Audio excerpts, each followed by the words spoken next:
Hello friends, હું છું Nitaben cooking ચેનલથી. મારી ચેનલમાં ફ્રેન્ડ્સ તમારું ખૂબ ખૂબ સ્વાગત છે. આજે હું તમારી સાથે શેર કરવાની છું કપકેક. એને આપણે મફિન્સ પણ કહીએ છીએ. તો ફ્રેન્ડ્સ, તમારે પણ કપકેક બનાવવી છે, પરંતુ તમારી પાસે સિલિકોન મોલ્ડ નથી, તો કેવી રીતે બનાવવી એવું વિચારતા હશો. તો ફ્રેન્ડ્સ, જો તમારે કપકેક બનાવવી હોય તો મોલ્ડ વગર જ કેવી રીતે બનાવવી તે આજની રેસીપીમાં જોશું. પરંતુ રેસીપી બનાવતા પહેલાં જો તમને મારી રેસીપી પસંદ આવે તો લાઇક અને શેર કરજો, અને આ ચેનલને સબસ્ક્રાઈબ ન કરી હોય તો સબસ્ક્રાઈબ કરજો અને બાજુમાં રહેલ બેલ આઇકન પ્રેસ કરજો, જેથી મારી નવી નવી રેસીપીના દરેક નોટિફિકેશન તમને મળતા રહે. તો ફ્રેન્ડ્સ, ચાલો કપકેક બનાવીએ. કપકેક બનાવવા માટે આપણે એક આ વાસણ લીધું છે અને એની ઉપર એક આ ચાયણો લીધો છે. તો એ ચાયણામાં આપણે આ એક કપના માપથી આપણે 1 કપ આ મેંદો લીધો છે. અને હવે એમાં આપણે 1/4 કપ જેટલો કોકો પાવડર આપણે એડ કરશું. 1/4 કપ આપણે દળેલી ખાંડ એડ કરશું. અને આ બધા મિશ્રણને આપણે હલાવી લેશું એટલે એક રસ થઈ જાય સરસ નીચે. જો આવી રીતે હલાવતા રહેવાનું છે.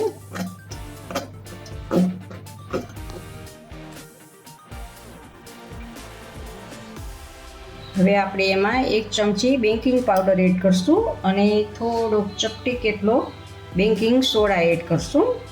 અને આ બધાને પાછું આપણે મિક્સ કરી દેવાનું છે એની અંદર.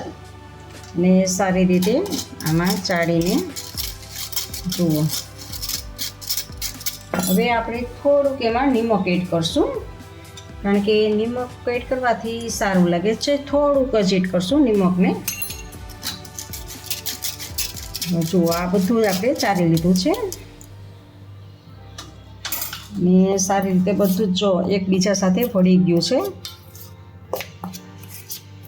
આપણે એમાં અડધો કપ દૂધ આપણે એડ કરશું. મલાઈવાળું દૂધ જ છે. અને હવે એમાં આપણે થોડુંક વેનીલા એસન્સ એડ કરશું.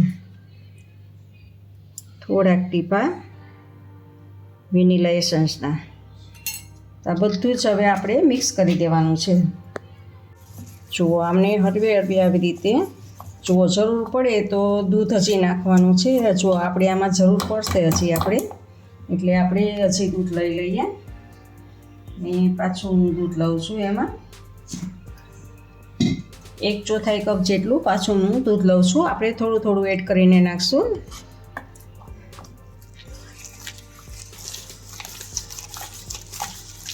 જો આવી રીતે આને હલાવીને મિક્સ કરવાનું છે. હળવે હળવે હલાવતા રહેવાનું છે.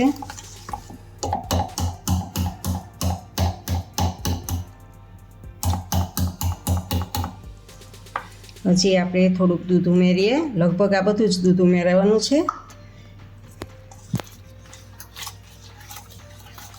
જો આપણે 1 કપ મેંદો હતો તો 1/4 કપ આપણે દૂધ જોયું છે. ને હવે આને જો હલાવવાનું છે. રીતે આમ એકરસ કરવાનું છે હલાવીને.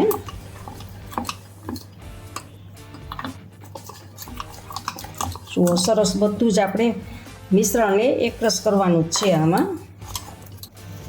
જુઓ, આપણે આ મિક્સ કરી દીધેલું છે બધું. હવે આપણે એમાં 1 ચમચી ઘી એડ કરશું શાઈન આપવા માટે, અથવા તો તમે 1 ચમચી રિફાઇન્ડ તેલ પણ નાખી શકો છો. અને પાછું મિક્સ કરવાનું છે. અને હવે આપણે એમાં ચોકો ચિપ્સ આપણે એડ કરશું. જો તમારે ઓપ્શનલ છે, નાખવું હોય તો જ ભલે. આ ડબલ ચોકો આપણે કરવાનું છે, એટલે ચોકલેટ ચિપ્સ એમાં એડ કરશું. જુઓ, અને હવે હળવે હાથે હલાવવાનું છે અને બધી મિક્સ કરી દેવાની છે એમાં. જો આમાંથી બધું જ આમ જુઓ ફ્રેન્ડ્સ, આપણી પાસે સિલિકોન મોલ્ડ ના હોય અને તમારે કપકેક બનાવવી હોય તો ઢોકળિયું હોય, આપણું સ્ટીમર હોય, એમાં સ્ટીમરમાં આવી વાટકી મૂકી અને તમે કપકેક બનાવી શકો છો. જો તમારે વરસમાં એકાદી વખત બનાવવી હોય ને તમે મોલ્ડ તમારી પાસે ના હોય તો તમે શું કરો કપકેક બનાવવા માટે? તો જો આની અંદર આપણે ઘીથી ગ્રીસ કરી લીધી છે વાટકીને, અને એની અંદર આપણે આ ભરવાનું છે. જો ફ્રેન્ડ્સ, આને છે ને અડધું જ ભરવાનું છે, કારણ કે આ આપણું ફૂલી જશે, એટલે આપણે અડધું જ ભરીએ. જુઓ, આવી રીતે આપણે બધી જ વાટકીમાં ભરી લઈએ. આમની ઉપર આપણે થોડા થોડા ચોકો ચિપ્સ આપણે આમાં ઉપરથી એડ કરશું. આવી રીતે આમ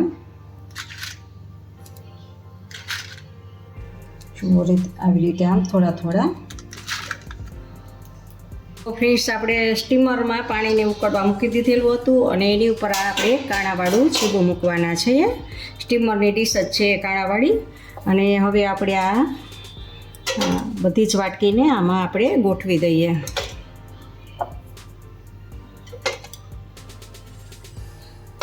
અને ઢાંકણ ઢાંકી દઈએ અને ગેસને સાવ ધીમો રાખી દઈએ. ધીમા જ ગેસે આપણે 20 મિનિટ સુધી આને પકવવાનું છે, કૂક થવા દેવાનું છે. જો ફ્રેન્ડ્સ, હવે આપણે ચેક કરી લઈએ. વાહ, જો આપણે એકદમ ફૂલી ગઈ છે કેક બધે. તો હવે આપણે ચેક કરી લઈએ ટૂથપીક નાખીને. જુઓ, એકદમ ક્લીન નીકળે છે ટૂથપીક. એનો મતલબ એમ કે આપણી આ થઈ ગઈ છે. તો હવે આપણે ગેસને ઓફ કરી દઈએ. તો આ બધી જ આપણે કેકને બહાર કાઢી લઈએ.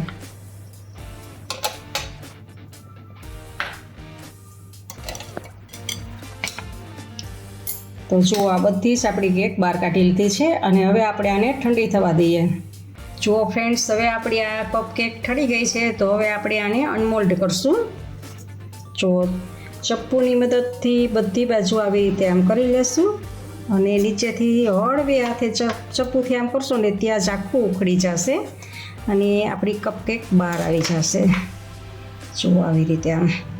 એવી જ રીતે આ બીજી પણ કરી લેશું.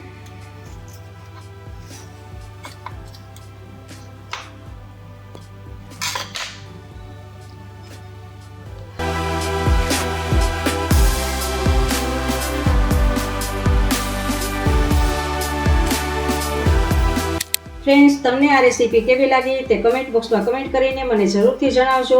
ઇન્સ્ટાગ્રામમાં મારા પેજને ફોલો કરજો. મેં નીચે લિંક આપેલી છે. તમને મારી આ રેસીપી ગમે તો લાઈક કરીને તમારા ફેમિલી મેમ્બર્સ અને ગ્રુપમાં શેર કરજો અને મારી આ ચેનલને સબસ્ક્રાઈબ કરવાનું ભૂલતા નહીં. આવજો, બાય. ફરી મળીએ નવી રેસીપી સાથે.